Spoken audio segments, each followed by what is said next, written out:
C'est avec même plaisir nous rentrer là car on a 4e édition Éclair Info pour ce maintenant. Quelques principales informations qui pourraient dominer actualité à président République la Jovenel Moïse qui a accompagné le ministre Santé publique à la population Dr Marie Greta Clément visité journée mardi 28 mars 2017 à plusieurs centres hospitaliers dans la zone métropolitaine Port-au-Prince, Simbi continental dans Fontamara, l'hôpital communautaire à Notre-Dame, Perpétuel Secours dans Bon Repos, commune Croix-les-Bouquets. Série visite ça c'est pour faire suite à l'annonce chef l'État a fait dans le cadre de cérémonie graduation 27e promotion PNH là, côté le fait qu'on est libre mettre centre hospitalier Fontamara au service policier. Le Conseil supérieur police nationale a annoncé diverses stratégies libre mettre en place pour garantir sécurité population et puis faire respecter propriété privée monde. CSPN a annoncé toutes dispositions qui déjà adoptées pour permettre aux policiers de jouer quelques avantages sociaux et puis réfléchir tout sous situation prisonniers en dans pénitentiaire national. Ministère planification et coopération externe en tête pour le programme Nations Unies pour le développement clôturé projet réduction risque naturel en Haïti. C'était une occasion pour ministère planification en tête pour avec et venu te présenter résultats projet et puis partager tous les outils qui peuvent faciliter un meilleur aménagement territoire national surtout après passage ouragan Mathieu sous pays d'Haïti. Dans le pays l'autre bord de l'eau, environ 11 000 personnes prennent la rue le mardi 28 mars 2017 dans le pays Guyane. Manifestants dénoncé comme ça ou qualifié comportement complaisant. L'État central a laissé quoi qui peut manifester aucune volonté pour arriver à améliorer les conditions de la vie.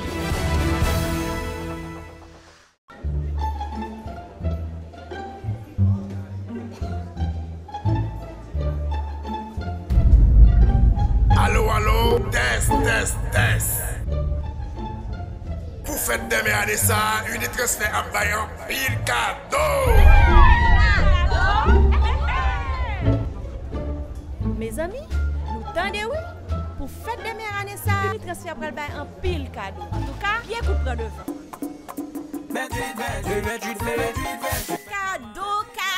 Cadeau. Anessa, transfert pour le bail 28 cadeaux pour 28 maman 28 mais ça. Un réfrigérateur, une machine à laver, un freezer, un toaster, un salon, une salle à manger, une belle chambre à coucher. Puis pour maman Péba, c'est une machine flambant neuve. À partir du 1er mars, fait à recevoir transfert l'argent on a une transfert pour participer à notre gros tirage 28 là. Une transfert, c'est quoi? Une transfert, à bail 28 cadeaux. Pour faire la terre produit, nous avons besoin de bons gens agronomes. Pour bâtir solide, nous avons besoin de bons gens ingénieurs. Et bien, même gens, pour bons gens traitement, nous avons besoin de bons gens docteurs. C'est peut-être ça m'a ophtalmologie pas négligé choisi bons gens spécialistes qui regardent des joues dans fond G qui malade là. Prends attention G, fais champ visuel si ça nécessaire. Dans affaire lunettes même, pas gain temps pour ça ma. Que c'est ça qui pas gain non, que c'est ça qui gain non. Gucci, Fred, Montblanc, Dolce Gabbana et la trier. Sama, c'est avantage à qualité. Sama, c'est tout ton réseau, dans Port-au-Prince ou dans province, qui réunit bons gens spécialistes avec bons médicaments pour bons gens traitement. Sama Ophtalmologie Chitacol, Pétionville, rue Clévaux numéro 3, côté nous travail matin à après-midi. Delma 18, rue d'Artignave numéro 44, route Carrefour, dans mi-temps, route plage 24 à 26. Téléphone 39 46 94 94 32 31 73 31.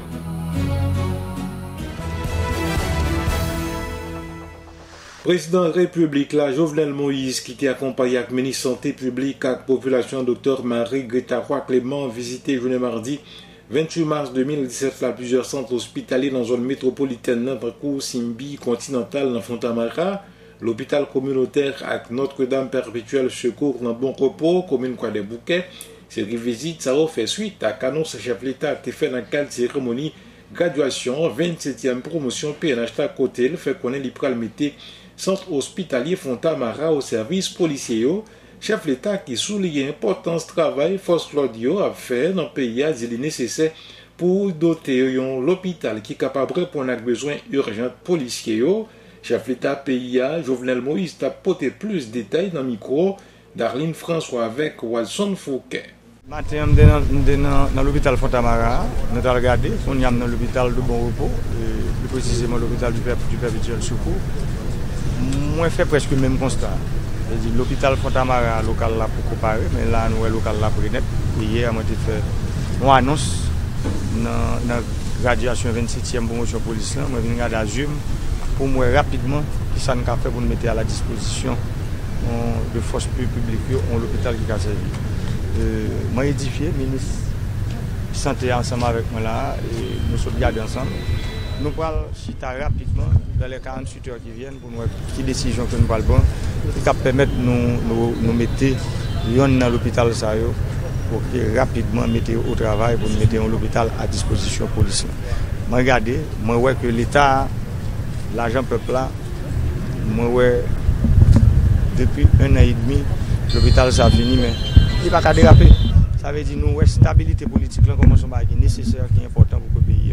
Pour le marché, il faut nous avoir une stabilité politique.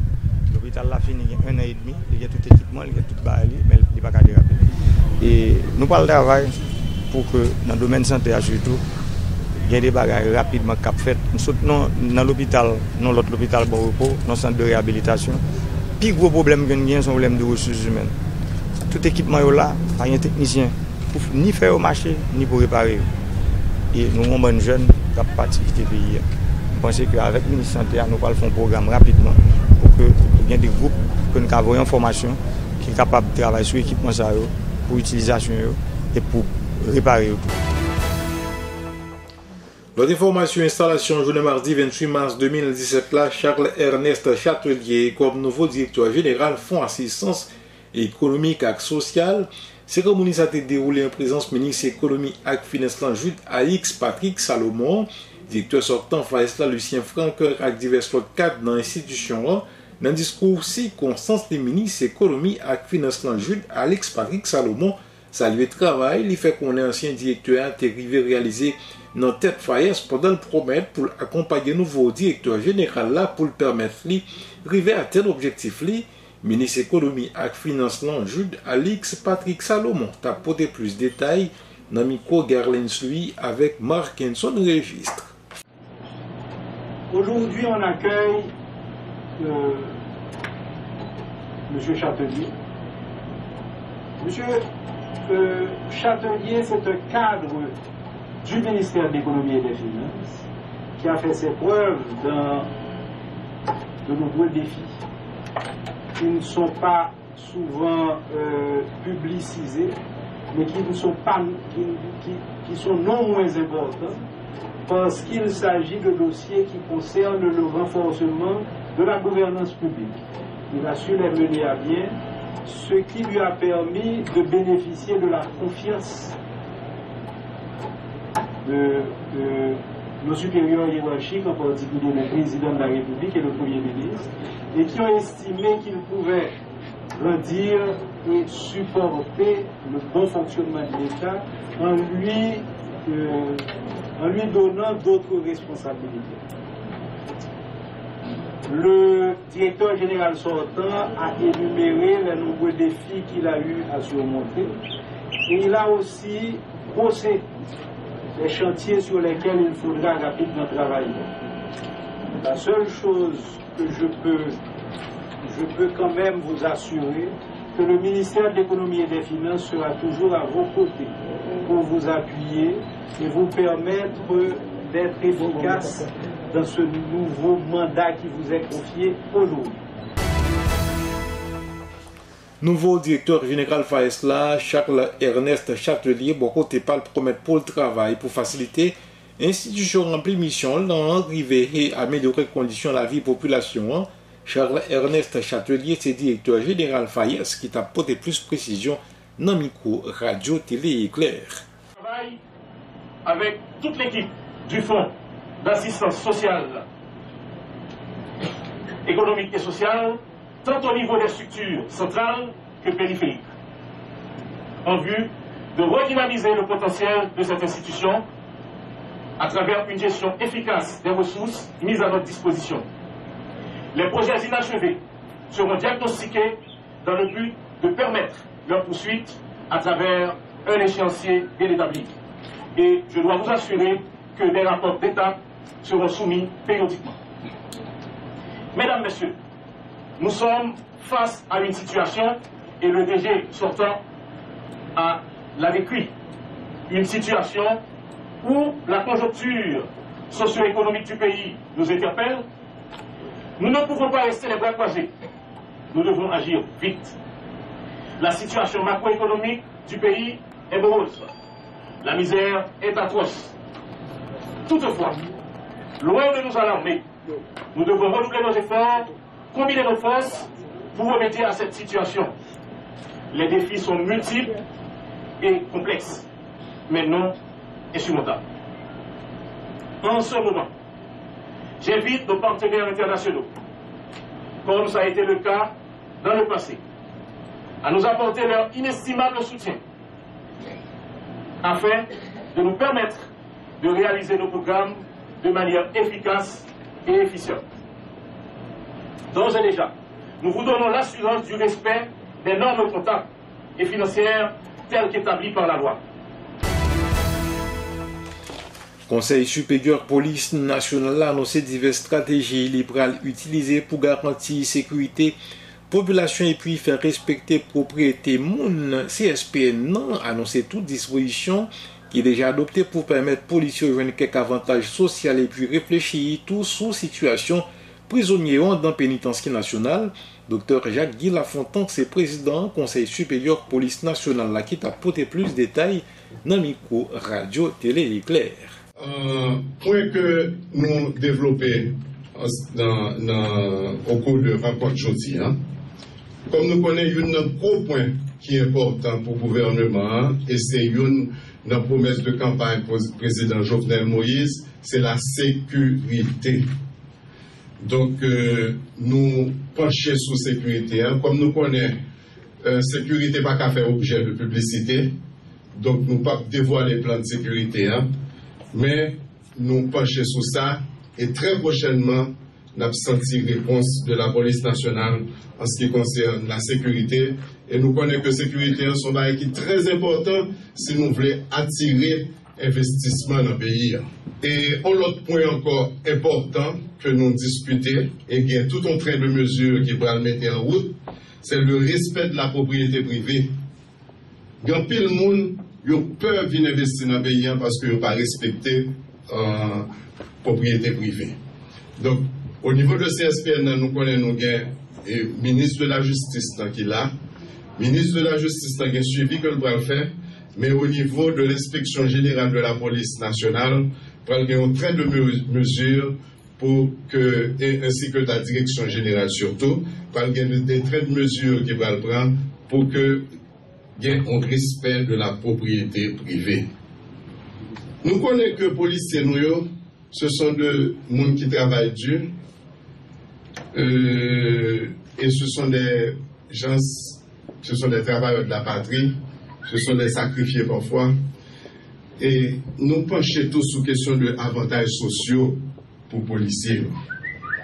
Donc, nous avons une task force qui est formée en dedans même CSPN, côté que nous pourrons aller pencher rapidement, parce qu'il y a des réflexions qui ont commencé à faire d'ailleurs, pour nous acquérir que nous avons policiers beaucoup plus d'avantages sociaux.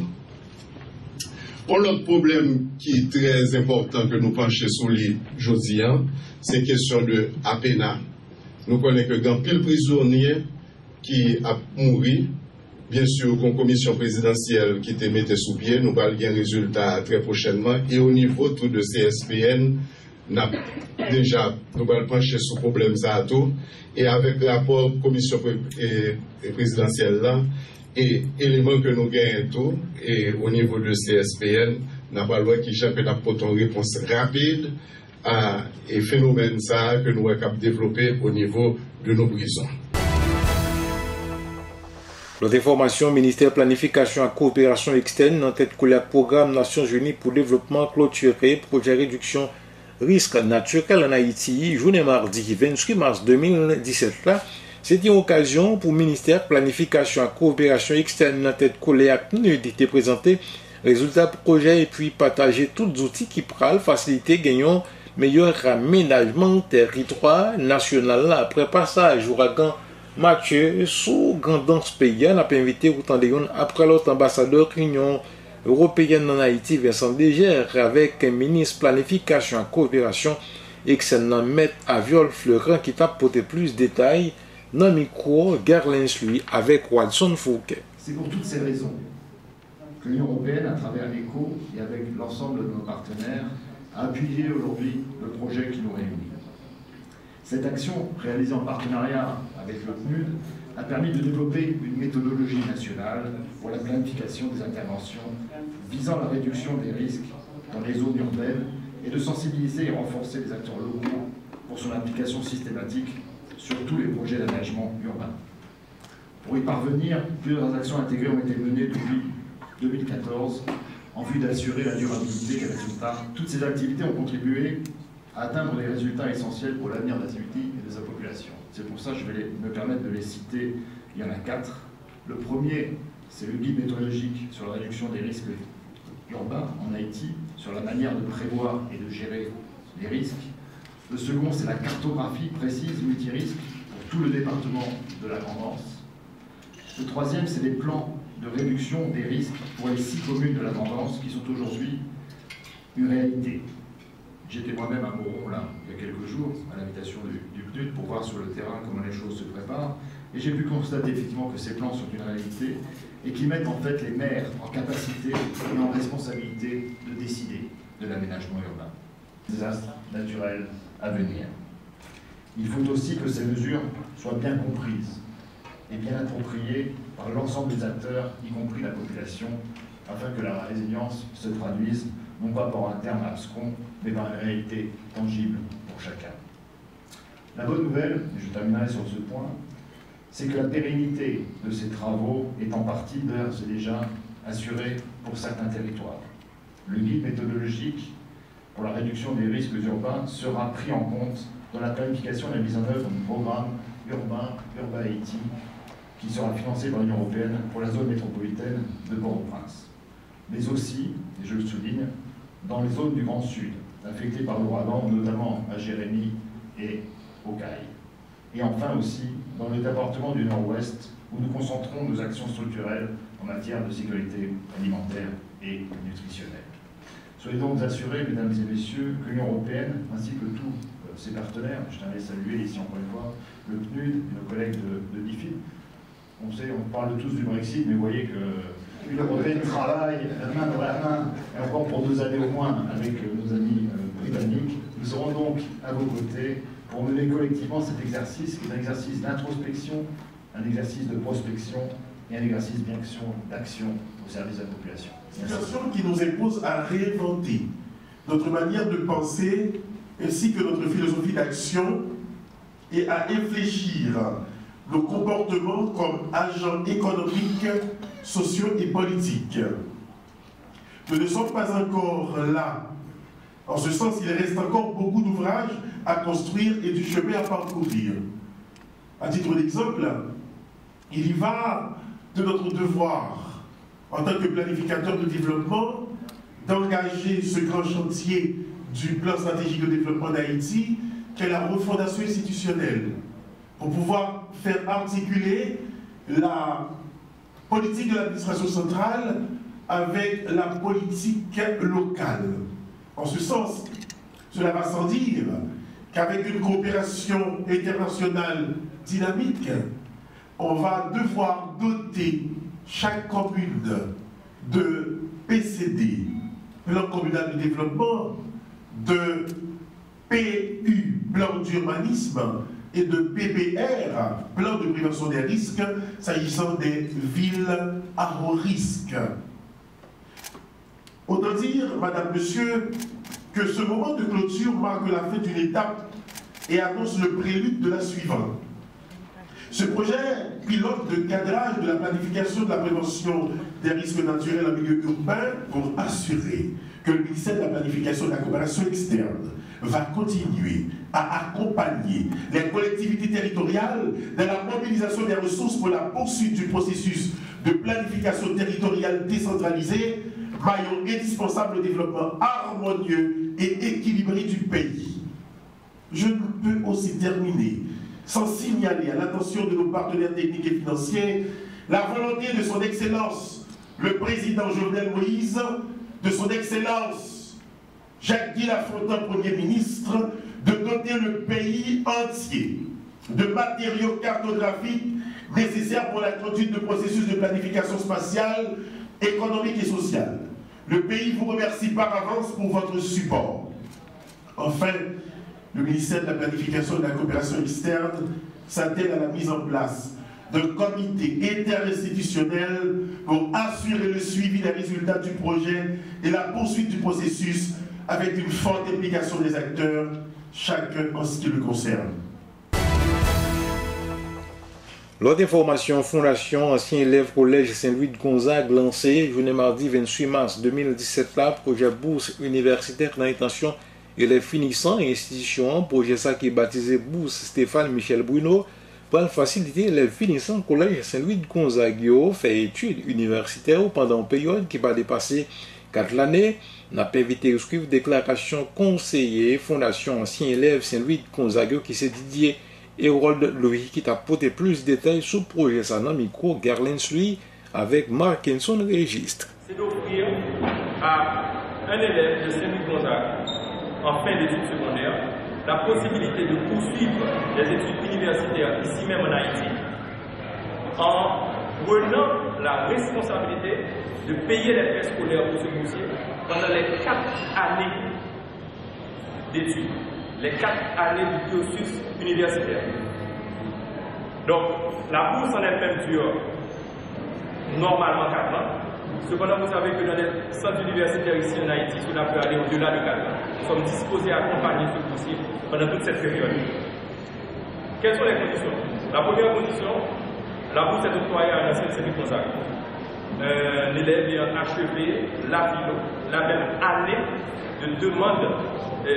La même année où il formule la demande de bourse. Et nous avons, avec le frère Charles de la direction de l'institution, nous allons ensemble identifier les potentiels boursiers. Je dis les potentiels boursiers car il y a plusieurs niveaux de sélection. Il s'agit d'abord de les identifier des élèves répondant aux critères spécifiques comme la participation de l'élève à la vie de l'institution de Gonzague, les notes de l'élève en question, l'intérêt de l'élève pour les sciences informatiques et les nouvelles technologies d'information. C'était là le créneau d'intervention, le créneau dans lequel Stéphane Bruno a travaillé. Après avoir identifié ces potentiels boursiers, nous allons les inviter à souscrire à la bourse.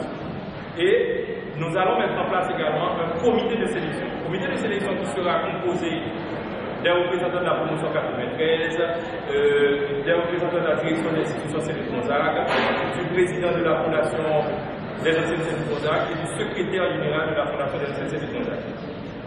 Dans le pays, l'autre bord de l'eau, à la veille, déclenchement Brexit là, sans aucune surprise, le Parlement écossais a voté en faveur d'un nouveau référendum indépendance malgré Premier ministre britannique Theresa May a rendu sous place pour empêcher décision ça, chef gouvernement écossais Nicolas Sturgeon pas décidé de changer l'idée. Canal France 24 a dit nous plus dans un reportage. À la veille du déclenchement du Brexit, les députés écossais ont voulu donner un signal fort. À 69 voix contre 59, ils ont validé la tenue d'un nouveau référendum sur l'indépendance, défendu par la première ministre écossaise. Le peuple d'Écosse devrait avoir le droit de choisir entre le Brexit, possiblement très dur, et de devenir indépendant et capable de tracer son propre chemin et de créer un partenariat d'égal à égal à travers le Royaume-Uni. Après ce feu vert, Nicolas Sturgeon doit désormais obtenir l'accord du Parlement de Westminster et de la première ministre britannique. Theresa May qui a rappelé lundi son opposition au projet, déclarant que l'heure n'est pas aux divisions. Une vision partagée par les conservateurs écossais. Pour ces derniers, un tel référendum est une perte de temps. Ce n'est pas un plan sérieux fait par un gouvernement raisonnable. Ce sont les indépendantistes réchauffant les mêmes recettes pour nous diviser. Prenez une proposition irréalisable, ajoutez de la verdure, remuez les doléances et servez. Cela a pu marcher un jour, mais laissez-moi dire à la Première ministre, cela ne sent pas bon et les Écossais n'y croient pas. Malgré la victoire du non lors du précédent référendum sur l'indépendance en 2014, Nicolas Sturgeon veut y croire. Elle estime que les choses ont changé depuis le vote sur le Brexit. Les Écossais s'étaient alors prononcés majoritairement pour le maintien dans l'Union européenne. La première ministre écossaise espère tenir la nouvelle consultation sur l'indépendance fin 2018 ou début 2019. Toujours dans le pays, l'autre bord de l'eau, environ 11 000 personnes prennent la rue journée mardi 28 mars 2017 dans le pays Guyane. Objectif manifestation, ça c'est pour protestataires ou dénoncer, ça a qualifié mauvais comportement. L'État central il a laissé quoi qui pas manifester aucune volonté pour travail, pour faciliter, conditions de la vie améliorées. Canal France 24 a dit nous plus dans un reportage.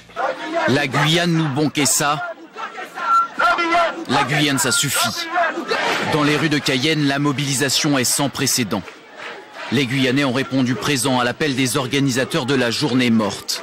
Dans tout le département, environ 11 000 personnes sont descendues dans la rue pour exprimer leur ras-le-bol. La Guyane va mal, tout le monde va mal, la société va mal, tous les corps de métier, toutes les professions. Personnellement, je suis enseignante, ça va mal dans l'enseignement également. Donc il faut se mobiliser. Pompiers, enseignants, magistrats, de nombreux corps de métier réunis. Leur point commun, un sentiment d'avoir été abandonné par l'État. Nous sommes les oubliés de la France. Et aujourd'hui, c'est l'occasion de montrer encore au gouvernement que ce n'est pas en envoyant des émissaires ou même l'évêque de Cayenne que nous allons avancer. Il faut que pour ce pays un bon plan, un plan qui nous permette de décoller vraiment. Face à cette colère, Bernard Cazeneuve a annoncé la venue d'une délégation ministérielle avant la fin de la semaine. En attendant, les syndicats comptent bien continuer le mouvement. La grève illimitée va se poursuivre. Voilà, cela nous mettait fin à la deuxième sortie journal nous poursuit maintenant, mais avant nous partir, nous avons rappelé au quelques principales informations qui pourraient dominer l'actualité. Président République, la Jovenel Moïse, qui a accompagné le ministre Santé publique à la population, Dr Marie Greta Clément, visité journée mardi 28 mars 2017 à plusieurs centres hospitaliers dans la zone métropolitaine Port-au-Prince, dans Simbi continental, dans Fontamara, l'hôpital communautaire à Notre-Dame, Perpétuel Secours dans Bon Repos, commune Palais-Bouquet. Cette visite, c'est pour faire suite à l'annonce chef de l'État a fait dans le cadre de cérémonie graduation 27e promotion PNH là, côté le fait qu'on est Libral mettait centre hospitalier Fontamara au service policier. Le Conseil supérieur police nationale a annoncé diverses stratégies Libral mettait en place pour garantir sécurité population et puis faire respecter propriété privée monde. CSPN a annoncé toutes dispositions qui déjà adoptées pour permettre aux policiers de jouer quelques avantages sociaux et puis réfléchir tout sous situation prisonniers en pénitentiaire national. Ministère planification et coopération externe en tête pour le programme Nations Unies pour le développement clôturé projet réduction risque naturel en Haïti. C'était une occasion pour ministère planification en tête pour avec et nous de présenter résultats projet et puis partager tous les outils qui peuvent faciliter gagner un meilleur aménagement territoire national surtout après passage ouragan Mathieu sous pays d'Haïti. Dans le pays l'autre bord de l'eau, environ 11 000 personnes prennent la rue journée mardi 28 mars 2017 dans le pays Guyane. Manifestants dénoncé qu'on ça qualifié comportement complaisant. L'État central a laissé quoi qui peut manifester aucune volonté pour arriver à améliorer les conditions de la vie. Ces principales informations à divers stocks qui étaient fait essentiel. Deuxième édition Éclair Info pour ce maintenant. Bonsoir tout le monde.